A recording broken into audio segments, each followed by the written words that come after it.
Good morning everyone. Welcome to another video dito sa Man Cannot Ride. Merong motorcycle skill na magsasalba sa buhay nyo all the time.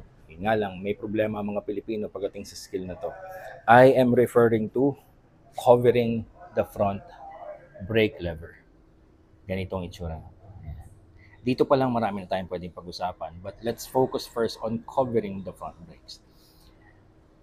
Mas maikli ang reaction time kapag ikaw ay nakaabang na sa front brake lever compared to hindi ka nakaabang. Let's just say ikaw ay nakaarangkada, ganito pa itsura ng kamay mo. It takes longer time to do this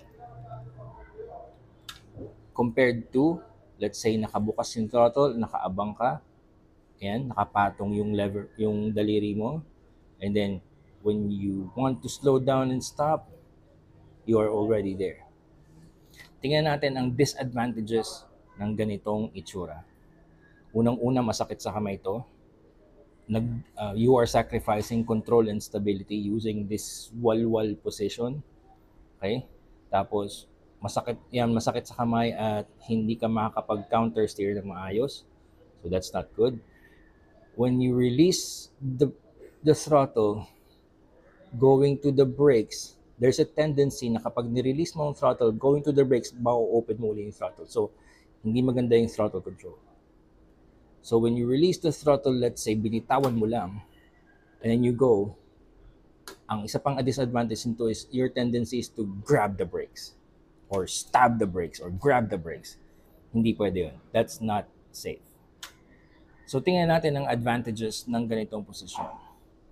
If I am accelerating, dahil pinapanatili ko yung daliri kong nandito pa rin sa brake lever, hindi ako nag-accelerate ng 100%. Nasa 50% lang ako, which is chill riding. Mas okay yan for street riding.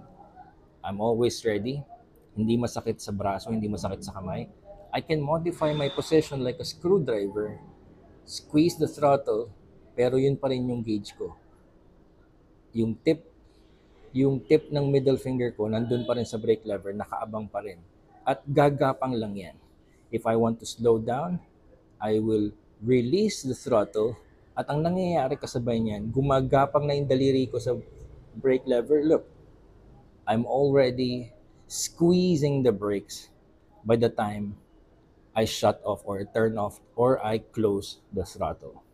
So, arangkada, banayad, and then slow down, front brake, it's smoother. Mas may control ka, mas may stability ka, mas maganda yung inputs mo, smoother braking input, squeeze the brakes, and yung release mo ng throttle is also controlled. And when you need to go back, you just have to let go the brake lever and go back to accelerating. Now, let's just say, gusto kong i-wide open throttle. Why not? Di ba? Pwede na may mga sitwasyon na gano'n. Wide open throttle, mawawala na yung daliri ko sa front brake lever. But what I'm gonna do is instead of closing my fingers, naka-wide open throttle ako, naka-straight yung wrist ko, nakabitin lang, naka-open yan, wide open throttle yan, I still have support from my thumb, and I'm still nakagiya, nakaturo pa rin. So just in case I release I'm already on the brake lever, and I'm already squeezing the brake lever. Okay, now, anong problema ng mga Pilipino sa ganitong skill? Una, ang excuse ng mga Pilipino, hindi ko na kailangan gawin yan. Kasi ang itinuro sa amin, finger braking. Hindi pala four finger braking. Hindi. Joke lang. Okay, nagbibiro lang ako. So, malamang ang naituro sa basic course o kung saan man is 4 fingers ang kinakailangan sa brake lever. Bakit itinuturo yan sa mga basic course? Kasi iniisip ng mga instructors na itong baguhang rider ay wala pang lakas, wala pang dexterity, wala pang control.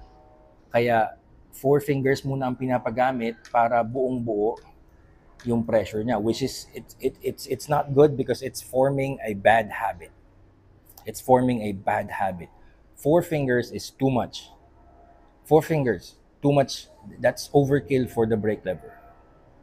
Overkill. Hindi mo mapapractice yung smooth squeezing of the brakes kung apat na daliri ang gamit natin.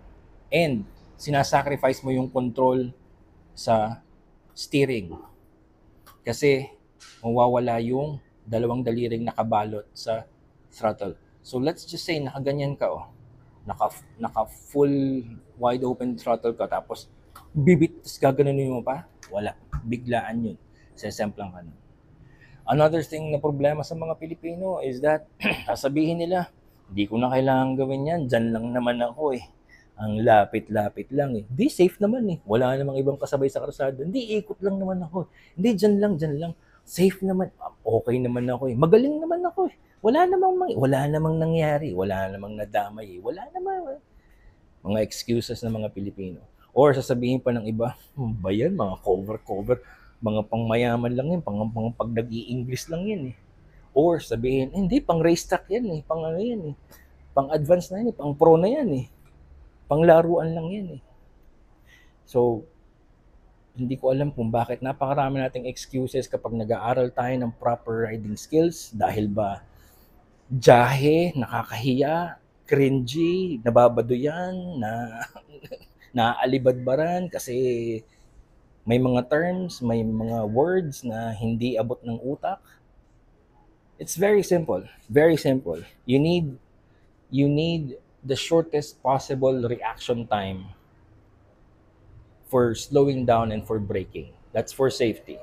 Wala naman sigurong tatanggi doon. And to maximize your reaction time, cover the front brakes with your two fingers. Ayan. Napakaraming benefits nito. Before we end this video, iisa-isahin ko lang uli. Bukod sa mabilis na yung reaction time mo dahil nakaabang ka na sa front brake lever, kapag umaarangkada ka pa, it serves as a gauge. Hanggang dyan lang. So banayad lang yung arangkada mo, banayad lang yung walwal mo. Hindi ka kamuting gaspol ng gaspol. Ano bang ibig sabihin ng gaspol? Saan ba nanggaling yung salitang gaspol na yun? Hindi ka wide open throttle ng wide open throttle. Kasi wala na. So if you keep your fingers on the brake lever, alam mo na banayad lang yung arangkada mo. And then again, when you release the throttle, very smooth ang releasing of the throttle, very smooth ang pagpunta sa brake lever kasi nandun na, nakaabang na, you're feeling it and you're squeezing the brakes. Very smooth ang inputs. And then kapag very smooth ang inputs, hindi na sacrifice ang control and stability, hindi ka sesemplang. If you use the proper braking skills, 99% ng aksidente sa daan maiiwasan mo. Yung 1%, yung kung talagang hindi ka talaga love ni Mother Nature at nilamong ka ng lupa. But I will see you on the next video. This is Man Cannot Ride. Thank you so much for watching. Stay safe.